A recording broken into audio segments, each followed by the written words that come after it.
Hi guys, thanks for tuning in to another episode of Nuggets News. We've got a very special last minute guest today. We welcome back Marin Katusa. Marin, thanks for joining us at all hours of the night. That's my pleasure. Alligators never rest. That's right. You were kind enough to offer to do this straight away. Oil's just hit minus $50 a barrel in some regions, and my inbox is lit up. So I can only imagine what yours is like. And everyone wants to know how to play this. Why is there two different prices of oil? So we're going to get into all that today, guys. And I really hope you do appreciate Marin helping us out last minute. So yeah, to start off with, since we last spoke, it's all sort of played out. The whiteboard video you helped me make about the US shale producers, I think it's fair to say that none of them are making money at zero or minus oil costs. But yeah, what do you see? What do you think on a day like this when oil goes negative? Well, this is completely a storage issue. Um, the guys who got caught on this were a little bit too cute and didn't roll over. And who's going to take your oil when it's full? And whether it's Canada, the U.S., um, because of minus 20 million barrels of demand because of the virus, this has played out just like what we've written about. And stay on the sidelines on the oil. And it comes down to storage. And if in the U.S. where there is storage capacity, right now to play the tankers, it's about a 90-cent arb on the June. You got to be careful playing that. So I'd be uber careful. This was a storage issue. I've had numerous requests for media that don't quite understand what's going on. They're saying, yeah, but gasoline at my pump hasn't really changed. This was because of the, what's going on.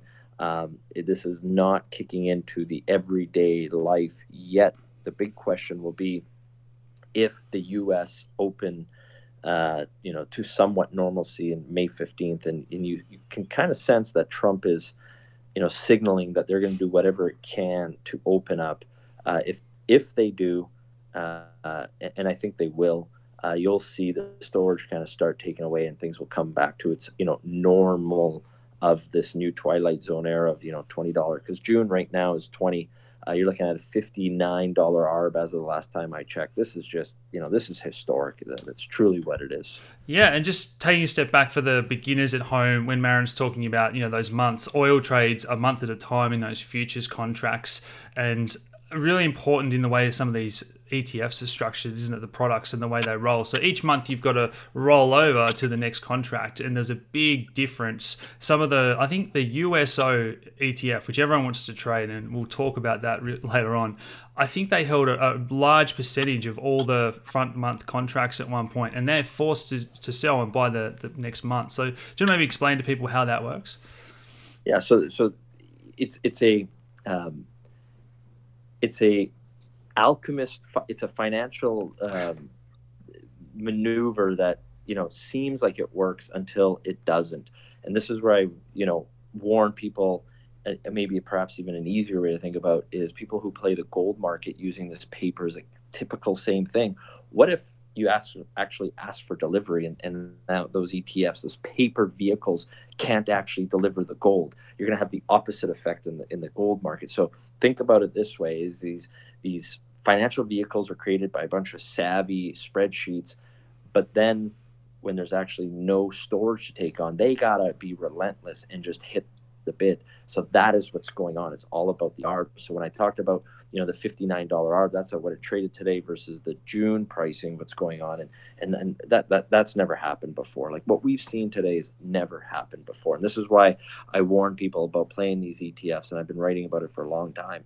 They really are, as Warren Buffett would say, weapons of financial mass destruction, and we've seen it today. 100%, and that's why we talk about having your metals and then go from there. If you're a beginner, have the real stuff, and then learn how to trade and actually take advantage or arbitrage these paper products, make them work for your advantage if you can. So that front month contract, it's gone negative because people are just saying we need to get rid of our supply. Someone needs to store it for us or whatnot. And that big difference you said, $59. So the next month's trading for $20. Is that Right. just because there is a hope that it's not going to be as bad? There'll be a resolution in the meantime. But if nothing does happen, is that going to head lower as well? Bingo. That's what I was referring to. If Trump does open up May 15th, if they don't, oh, watch out. June's going to be another ugly month. So the market's kind of the oil market in the futures is saying that things are going to get better. Now they're awful. Like when I say better, we're talking about from like this negative warped world we're in right now to $20 oil or $15 oil. But one thing that surprised me, and I wrote to my subscribers, and an issue that's going to be advanced is the high yield isn't really pricing any of this in. The oil junk bonds, which you talked about on your whiteboard, there's a lot of complacency in the market. There's a lot of people expecting the Fed, but what happened today is a real signal of there's something wrong here. There's a lot of oil, and again, this is why I preach. On Friday we just locked in another big win for ourselves. We're playing on the sidelines. In a couple of days, I'm publishing to all my subscribers something that I'm personally willing to put a lot of money in, and it's about how to play the storage safely, but have exactly what we did on Pembina, lock in that free ride and just collect a sweet double-digit dividend. This market is providing incredible opportunity for the alligators who are willing to, the hardest thing in investing, Alex, Charlie Munger said it the best. He didn't get to where he was by chasing mediocre opportunities. The hardest thing is actually doing nothing. Like, not that you don't do your research and prepare, but just waiting, like truly being an apex financial predator. And our time is coming. And if anything, I believe that this is a crack to say, what about all the emerging markets like Ecuador, Venezuela? You look at Brazil. Russia and Saudi Arabia are going to do okay. They're not the ones you got to worry about, but the knock-on effects in the Middle East, this is a huge canary in the coal mine of what's going on. And yet, I know I get so much hate when I say this. It's like I was shocked that in Canada, our dollar, it's only $1.40 to the US dollar. Like Alberta's bankrupt, and it's not just this 1 month futures. It's for a long time moving forward. Australia's a resource dependent country, and the Aussie dollar's been going up since that capitulation, I guess. You've touched on so many points there. I guess the first one I wanted to mention was the high yield ETF. So we've discussed that a lot. Do you think that's the market pricing in? BlackRock have been hired. It's their ETF. The Fed aren't going to ever let it fall. Do you think they can fight that battle and win? I think it's going to be propped up and people are going to speculate, but you can't you can't fight gravity on this one. You can propulsion it up, but you look back at history and the true value is going to come out, and you can extend and pretend to a certain point with this junk debt. But at the end of the day, even the Fed doesn't want junk on their balance sheets, right? So there's going to be some serious carnage. But more importantly, what about all the funds that we haven't seen yet announced? In Canada, we've seen a bunch of these rules changed on things because the governments are going to have to bail out, and we haven't even seen the pension funds and the sovereign wealth funds who might be caught in all this private equity too, that they thought was, investment grade or, triple B, but truly is junk. Even a lot of the shale at $20 just doesn't work. Yeah. In Australia, there's the leading financial guru, Barefoot Investor, and he does give good advice for people to learn about how to invest and whatnot. They, I think they're involved or promote the Host Plus super fund, a very popular super fund. And they came out and said, no withdrawals, but also you can't sell. You can't even go to cash. Basically, you've got to ride out whatever happens. And even he, who's been a big supporter of that, came out and said, this isn't right. So we are seeing this in Australia as well. But I guess that leads me to my next question. You spoke about, can we prop things up for a little bit? I'm still surprised that the market is it's had this big bounce. It's sitting there. I think there's so much structurally wrong. Can the Fed hold everything up? Or can we go to this world where it's just the real economy is a disaster and unemployment's rising, everyone's going broke, and yet stocks are up because the Fed have printed money? Like, is that where we're heading? Well, let's just look at the basics. You see companies like in Canada, Staples, where you can go buy paper and printers and chairs and office stuff. They've announced that they're not going to be paying rent. Then you have all these other companies following suit. Now you have a movement of retail people saying they're not going to pay rent to their landlords. And Canada is very similar to Australia, that it's a completely overvalued real estate market. So you have all these mom and pa's who are scraping away, thinking that they're planning for their future, that aren't going to meet their mortgages.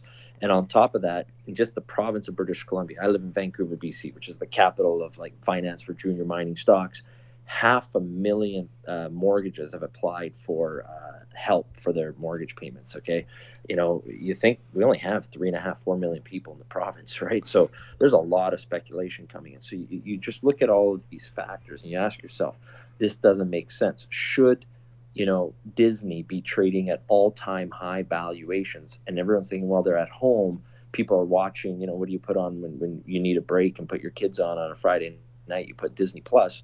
But Disney Plus, 80% of the revenue on Disney is offline, right? The cruises, the games, no one's going to theaters, but they don't make money from their streaming business, right? So it's trading 60 times, their earnings. So you sit there and go, whoa, this has stopped making sense. And what I've done in our newsletter, as buy quality on the dips, take your free ride, and collect your dividend at no risk. Have your physical gold, have your top quality golds, but do not chase anything. And in this market, make sure you're very agile and don't be leveraged. And I'm going to emphasize, I truly believe cash is king and the US dollar is the king of cash. 100%. We've been talking about that, and it's so great to hear people say, they've been educated from, your newsletter or our videos or whatever, just to get into USD, even how to do that and to sit and wait to pick up some of these stocks we're going to talk about, and you discuss in your newsletter. In Australia, the other thing I was just going to mention, I'm not sure if you heard about the fund, the scheme that they're doing to let people access their super fund, their retirement fund. And there's about 20 million working age Australians, and there's been nearly 1 million people apply to take money out of their retirement fund. Now, if that happens, that's a lot of forced selling into all these products that aren't liquid again. So to me, I'm short the market. Maybe I'm biased. I just think that the markets have got to head lower from here.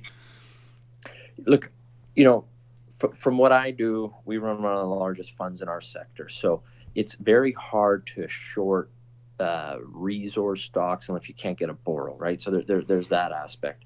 So it's, I don't play the macro. I don't have enough time during my day to be able to play the macro. I invest in funds like my buddy Brent Johnson and doing different things like that. But from my world, I think that if you're patient, like even, I'm going to ruffle a lot of feathers. There's a lot of overvalued stocks, even in the gold sector, and these are stocks that are run by, my buddies who run some of the streaming companies, and I'm going to disclose all those and really break down the valuations and saying, hey, these are good companies, but should you be paying over 30 times cash flow? This is really like, and even gold here in the near term, if it doesn't consolidate and break through that 1700 for 14 or whatever the technical day is consecutively, who's to say that we can't have another liquidity event in equities, including gold? Remember, gold went down to the 1400s. We're not out of the woods yet. And I truly believe you got to stay agile, stay cash. Like, I'm a very big player in the gold sector. I'm one of the largest financiers in it. I'm very bullish, but I'm also realistic. Just because I like gold, it's not my, it's not like I have to always own it and be a cheerleader for it, right? So that's why I also get a lot of negative feedback. And just like uranium, it's wild how much feedback I get in questions on uranium. And it's just like, hey guys, like, I'm going to be interviewing the biggest CEOs in the world in uranium, and we're going to be announcing that. But, you just sit there and you're going, you don't need to own 30 uranium stocks. You don't need to own 30 gold stocks. Be patient, be mellow, do your due diligence, and don't be shy to take free rides in this market. We're far from being out of the woods. We're going to have incredible volatility. What we did on Pembina and Brookfield, you got some big gains on big companies that are paying nice yields. Lock it in, go risk-free. Yeah, and something that we do want to do with Marin in this new monthly episode. Today is a bit of a pilot, and we're getting this out early, but we're going to have a bit more structure and talk about uranium and each sort of sectors of the commodity space each month. So hopefully that's going to be a fantastic episode. Do you think that overvaluation you mentioned is the reach for yield? We saw stocks get incredibly overvalued, and people chase junk bonds and all that when interest rates go low. All of a sudden, you've got these gold stocks in Australia that are paying 6, 7, 10% dividends, and you've got your royalty streams and the other sort of bonuses that you talk about a lot. Do you see that when the dust sort of settles, if gold companies are making good margins, that they're probably going to get overvalued because they're offering that yield?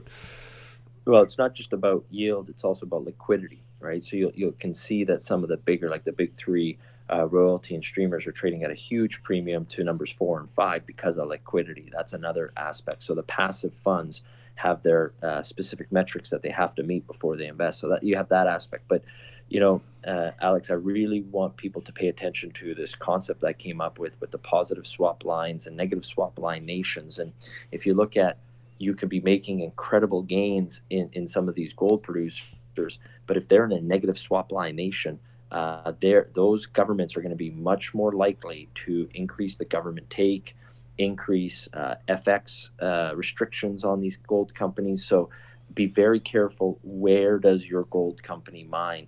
And I've got my own unique original theory and concept, and I've written all about it and showed where the gold producers are coming from and all that. So be very careful. Now, if you're an Australian producer or a Canadian producer producing in a depreciating currency and you're selling in gold in the US, that's a good place because of the swap lines like how Canada has.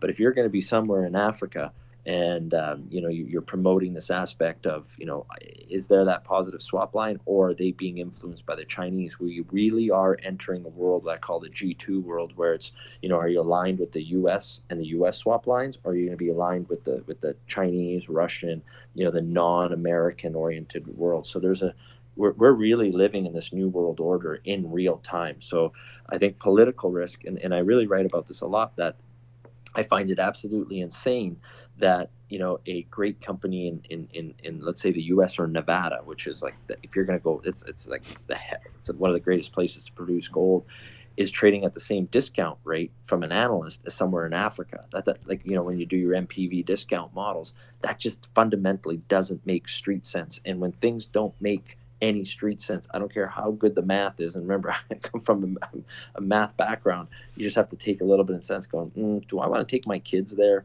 Probably not. I shouldn't be giving the same discount somewhere I don't want to take my kids as somewhere as I do want to take my kids, right? So there's going to be a whole new reset going on in this market.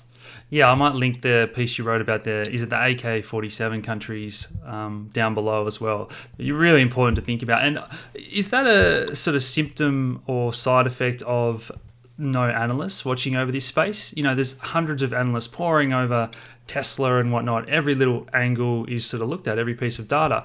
Whereas there's the same guys over and over. There's not a lot of interest in this space. That could change.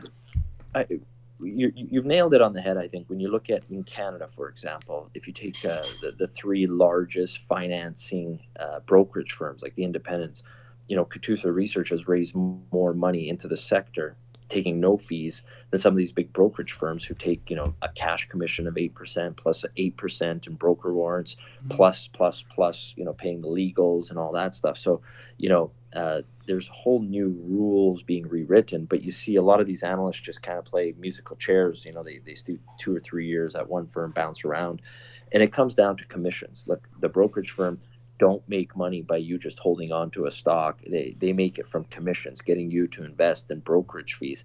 The trading aspect, that's kind of been eliminated because they have to compete with the discount brokers.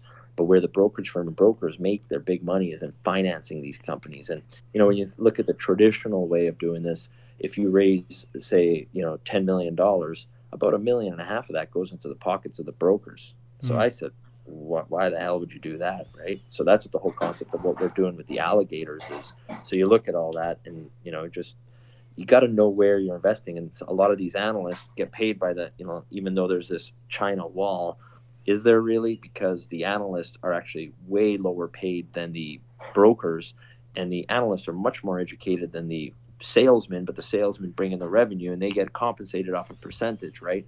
So I can guarantee you that there's a correlation between a lot of these analysts and what they're raising money for, even though there's a China wall. See, this is where I mean that you got to dig a little bit deeper than what you read on the internet and these analysts report. And I would say, how many of these analysts, these guys can't even invest in their own deals. Why would you ever follow someone who's not going to put their own skin in the game? I find it absolutely insane.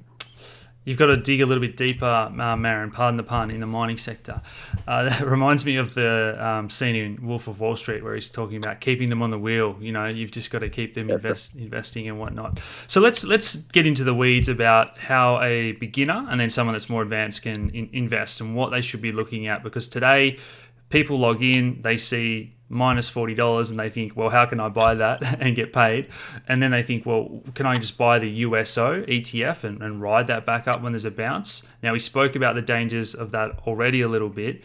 And then what are the top US stocks just by market cap that a beginner might look at that are easy to access? Because in Australia, we can't pick through, we only get access to maybe some of the large caps and whatnot. And then for the obviously advanced investor, maybe touch on, your newsletter and all that sort of stuff. Sure.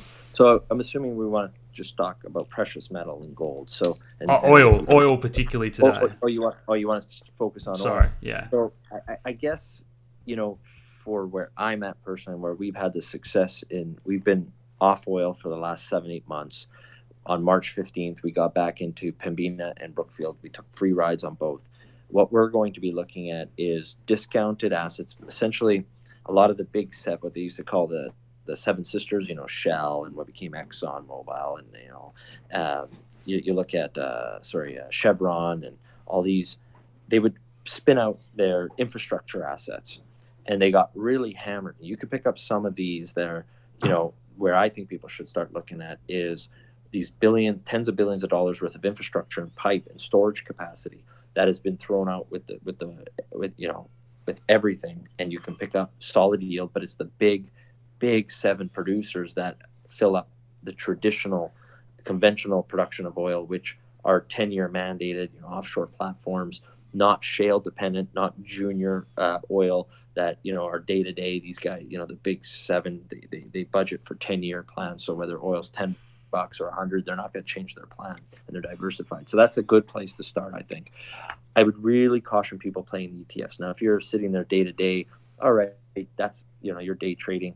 I just don't caution people with real jobs and lives. That's just too hard to play. And look what happened today. Let's just say you were traveling today, you got wiped out, right? Mm-hmm. So, and never ever do it on leverage. And I'm very risk off in the oil patch. There's no reason. And some of my buddies run some of the biggest international oil companies. I just think in this market, you don't need to take that risk. There's no shortage of oil. I've been writing this for years, and you don't need to take political risk. I think you just sit, be patient, pick up these midstreams where, pipelines, storage capacity, and you can pick up getting paid 10, 12, 13, 15% yields.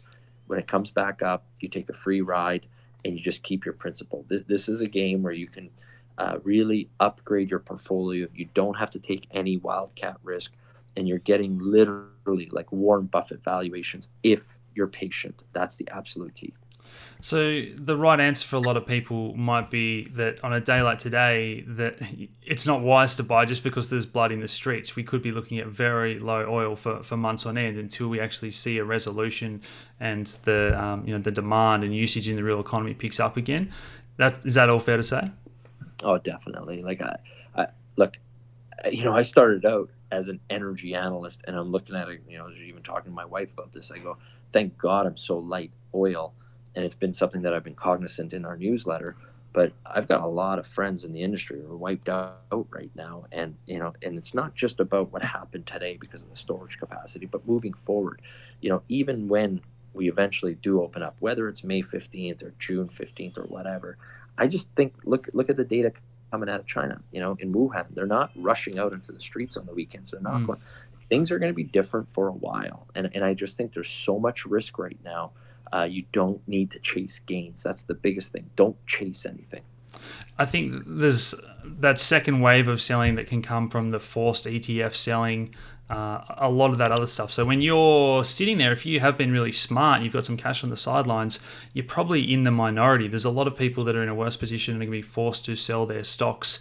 These companies might have to raise capital going forward. So people kind of get the fear of missing out because we've seen so many V-shaped recoveries in a lot of markets in recent years as well. But I think that take-home message is there's no real reason to rush. I think you mentioned something the other day on Twitter, or I saw that the amount of oil that's used in tires, and a lot of these mines are shut down. So are there other things that are going to come into play that are going to reduce the consumption of oil even more? The mines are a short-term thing. So if you take like an average open-pit copper mine, for example, about depending on the mine, about 3 to 5% of their costs are tires.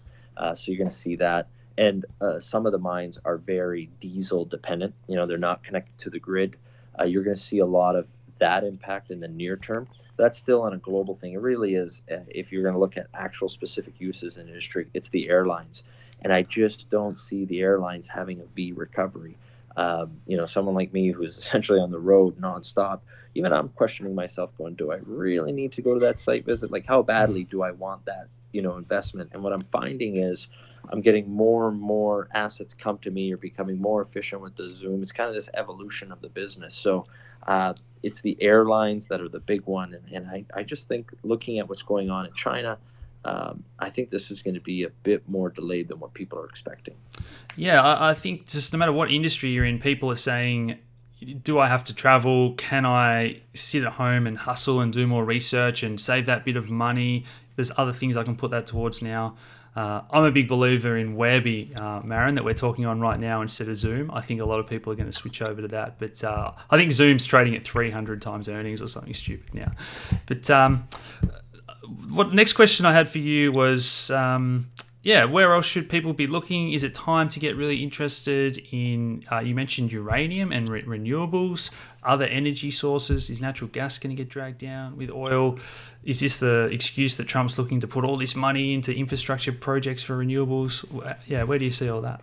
Oh, there's no doubt that, Trump is licking his chops to go to his investor or his, political base and really do what Democrats dreamed of doing, right? So whoever thought we would be there? So Trump's going to do everything and anything to get this going. So that's without a doubt.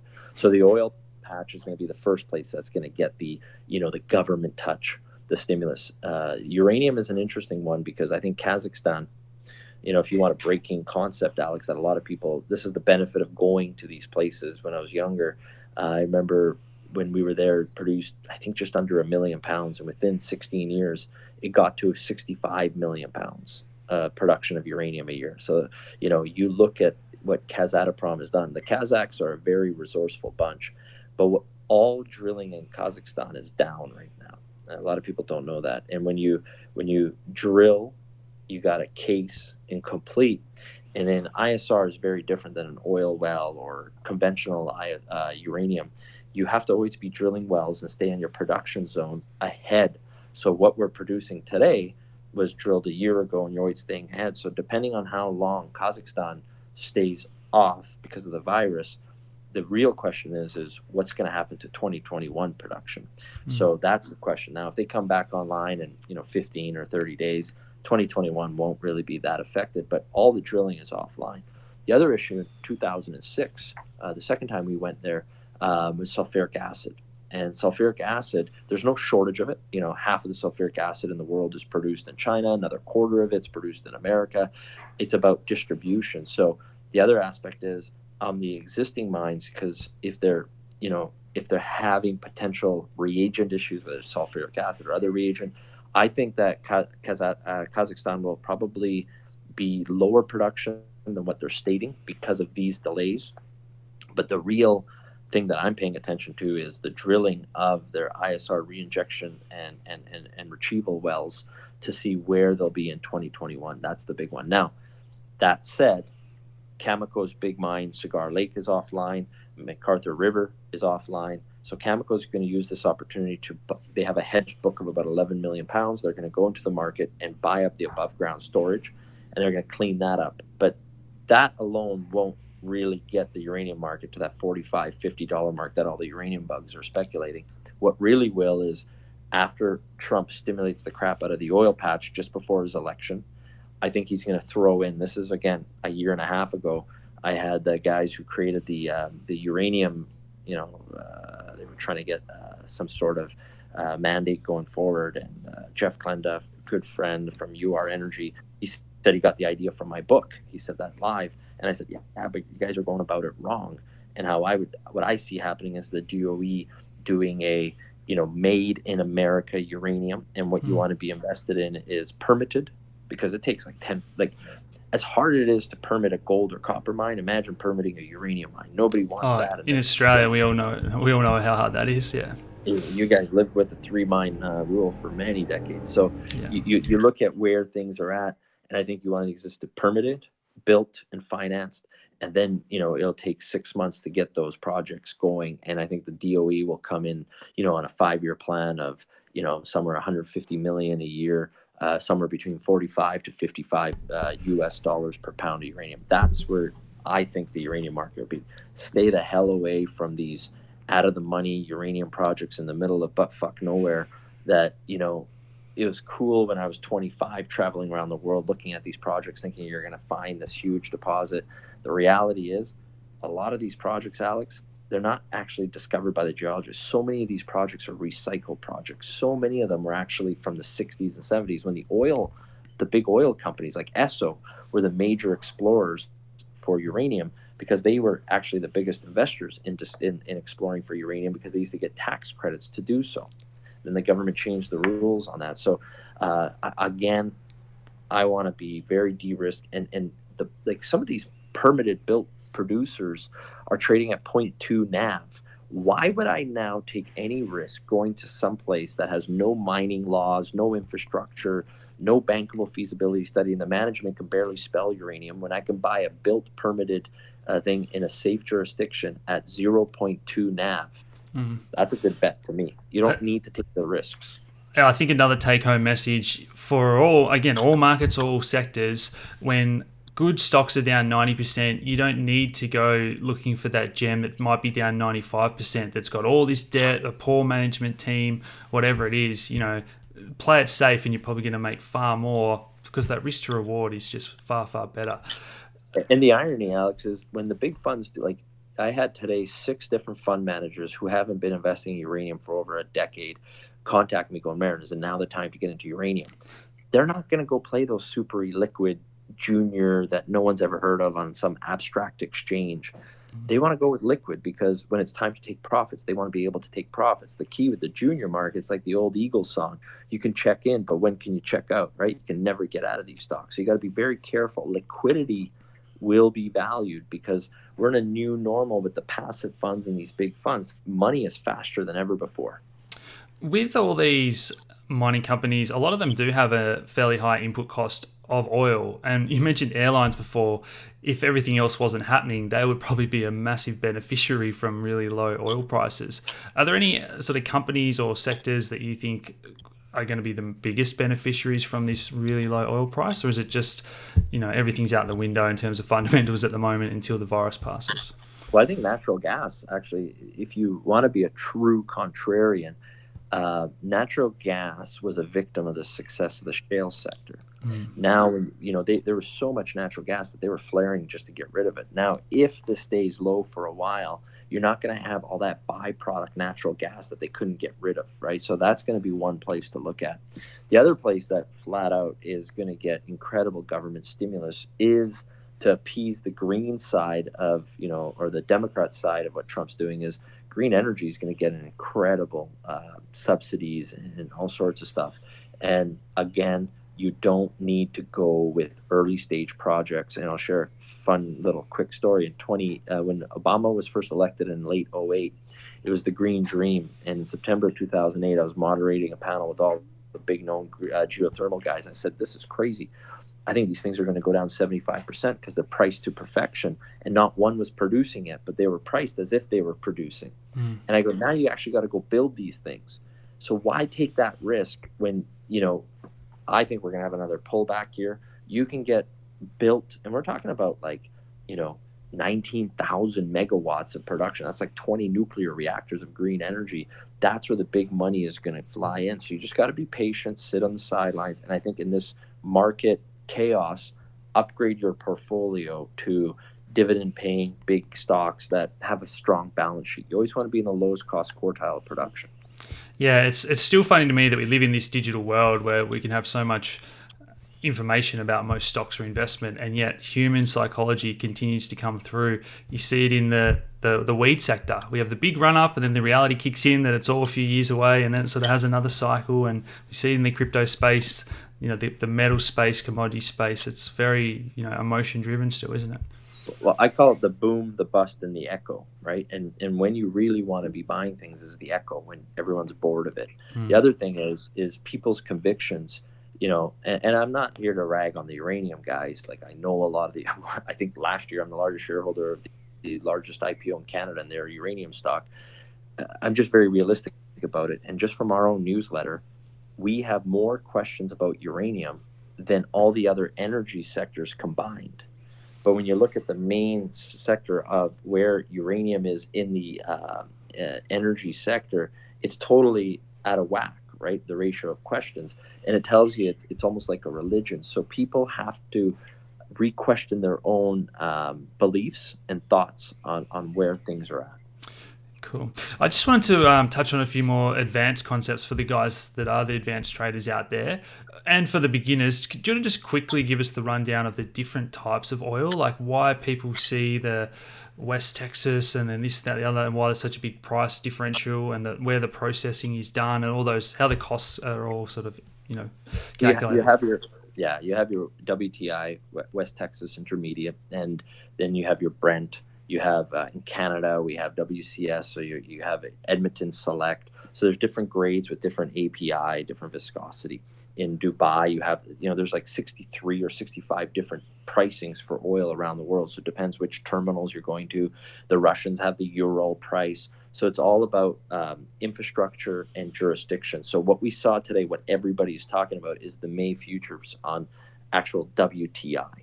Now in Canada, our bitumen was even very negative. I think it was like -9 today, but it was also our top premium West Edmonton Select also went negative. So even within Canada, even within the US, you have in the Permian, within the Bakken, you have different pricing of oil. So that's one thing. You can get into that. That's you've got to be on top of this, very specific, not for the retail or I don't want to call it like the retail, but even family offices. It's you've got to be on top of it, and that's like day trading stuff. And could you just give people at home some examples of, is a lower grade oil used to make tires or bitumen versus what stuff's most commonly used, and does that end up being gasoline? So how do the different flavors end up in the market?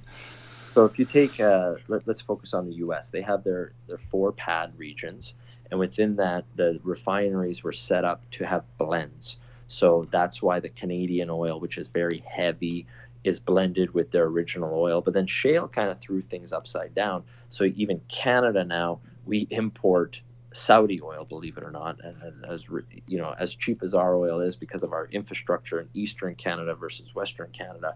So within the specific refineries. So if you look at some of the refineries, whether it's the Koch Industries or Shell, or even the Saudi have a refinery in the U.S., there's multiple ownerships, joint ventures, they share pipelines. So it's not like one oil produces this at the refinery. It's all blends. And people don't may not know this, but that's like in the copper world. In the copper, the smelters, you have, clean con, which is usually a lower grade con, but they don't have the nasties like mercury, arsenic. And then the Chile has the very high grade concentrate, but it has those dirty nasties, and then the smelters blend it.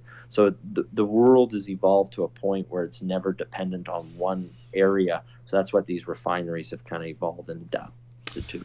Fantastic. Well, Marin, I think we've covered so much today. As I said before, guys, we're going to do this as a monthly segment. I think it's just going to be so valuable going over all this as the world. Not last minute. No, not last minute. We'll have some cool charts and everything next time as well. But what a time to be alive. Any final thoughts for people at home, Marin? And we will put those links down below. I think we had a discount last time that was very popular with you guys.